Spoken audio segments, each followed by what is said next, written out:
Hello everyone.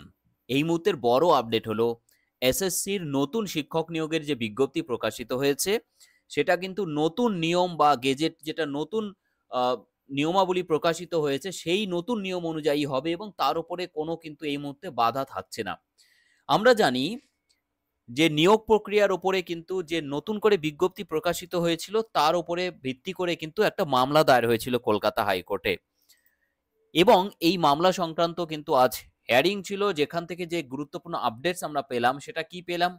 বঞ্চিত যে সমস্ত চাকরি প্রার্থীরা রয়েছেন তাদের যে আইনজীবী ফিরদৌস শামীম, তিনি হাইকোর্টের দৃষ্টি আকর্ষণ করার চেষ্টা করেন যে ২০১৬ সালের যে নিয়োগ প্রক্রিয়া বাতিল করা হয়েছে সুপ্রিম কোর্টের দ্বারা, এবং সুপ্রিম কোর্ট নতুন করে নিয়োগ প্রক্রিয়া শুরু করার নির্দেশ প্রদান করেছেন।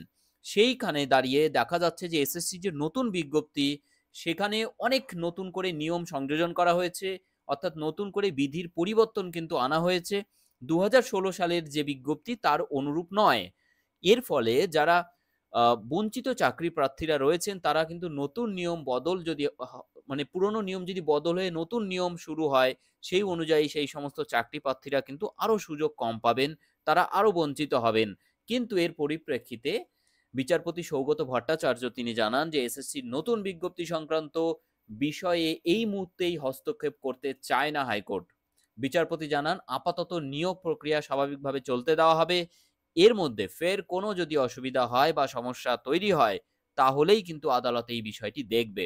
অন্যথায় বলা বলা হয় আরো যে আগামী জুলাই মাসে এই মামলাটির আবার শোনা হবে। সেই ক্ষেত্রে নতুন করে যে মামলার শুনানির তারিখ ঘোষণা হবে, সেই সময় কিন্তু আবার শোনা হবে এই বিষয়ে। তো এর উপরে আমরা এটাই বলতে পারি যে নতুন করে কিন্তু আর কোন রকম বাধা থাকছে না এসএসসির এই নতুন বিজ্ঞপ্তিতে। অর্থাৎ পুরনো যে নিয়ম সেটার যে পরিবর্তন হয়ে নতুন নিয়ম হয়েছে, সেই নতুন নিয়মেই কিন্তু শিক্ষক নিয়োগ হতে চলেছে। এটাই সবথেকে বড় ব্যাপার। এবং এই মুহূর্তে বলা বাহুল্য যে যেহেতু কোনো রকম আর পরিবর্তন হচ্ছে না নিয়মের, নতুন যে নিয়ম এসছে এটাতেই কিন্তু সকলকে মেনে নিয়েই পরীক্ষা দিতে হচ্ছে। তাই এই মুহূর্তে সকলের করণীয়, আ যারা পরীক্ষা দেবেন তারা অবশ্যই কিন্তু জোর কদমে প্রিপারেশন শুরু করা উচিত। কারণ খুব শীঘ্রই পরীক্ষা হতে চলেছে সেপ্টেম্বরে, আমরা জানি টেন্টেটিভ ডেট ঘোষণা হয়েছে। সো নেক্সট এ আরো ফার্দার যদি কোনো আপডেট আসে আমরা দেব আপনাদেরকে। যদি ভিডিওটি ভালো লাগে, ইনফরমেটিভ মনে হয়, সো প্রত্যেকে একটা লাইক বাটনে ক্লিক করবেন এবং অবশ্যই চ্যানেলটিকে সাবস্ক্রাইব করে পাশে থাকবেন। Thank you so much.